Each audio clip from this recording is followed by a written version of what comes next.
Once upon a time, in a village nestled at the edge of a vast and mysterious forest, there lived a little girl named Farha. Farha was a cheerful and curious girl, always wandering into the woods to explore its many wonders. One sunny morning, while she was playing near the edge of the forest, she stumbled upon a wolf. At first, she was frightened, but the wolf didn't seem like an ordinary wild animal. He had kind, intelligent eyes, and his fur was a soft, silvery gray. "Don't be afraid," said the wolf. "I won't hurt you. My name is Lupo." Farha, still cautious but curious, asked, "You can talk?" Lupo nodded. "Yes, and I need your help. Deep within the forest, there is a magical tree that has been stolen by a group of mischievous fairies. That tree is the heart of the forest, and without it, all the animals and plants will begin to wither away." Farha, being the brave and kind girl that she was, agreed to help Lupo.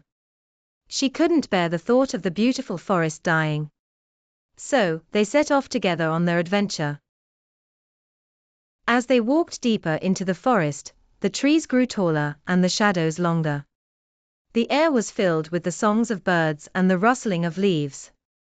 Farha felt both excitement and a little fear, but Lupo walked beside her, giving her courage.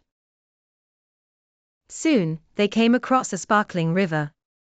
Its waters were crystal clear, but the current was swift. Farha wondered how they would cross. Lupo smiled and whistled a tune. Suddenly, a bridge made of vines and flowers began to form before their eyes. Farha marveled at the magic, and together they crossed safely. Deeper into the woods, they encountered many challenges. They had to solve riddles posed by talking trees, outsmart a sly fox, and navigate a maze of thorns. But through it all, Farha and Lupo grew closer as friends. Lupo was wise and protective, while Farha's courage and kindness led them forward.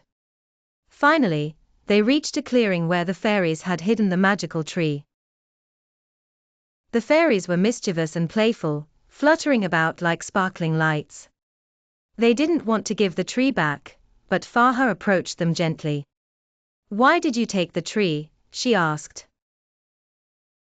One of the fairies, with tiny wings that shimmered like rainbows, replied, "We were lonely. The animals and people always ignore us. We thought if we took the tree, everyone would notice us." Farha thought for a moment. "You don't need to take something to be noticed. Why don't you help the forest instead? If you care for the animals and the plants, everyone will see how important you are." The fairies considered this and realized Farha was right. They returned the magical tree to its place in the center of the clearing. Instantly, the forest began to glow with life again, the trees standing taller, the flowers blooming brighter. As a thank you, the fairies granted Farha a gift. Whenever she was in the forest, she would be able to speak to the animals. Farha was delighted, and Lupo smiled, knowing his friend would always be safe. From that day on, Farha and Lupo would often go on new adventures in the forest, always discovering new wonders and helping those in need. And whenever they passed by the magical tree, the fairies would greet them with laughter and songs, grateful for the lesson they had learned. And so, Farha and Lupo's friendship grew stronger, their bond unbreakable, as they continued to explore the magical world that surrounded them. The end.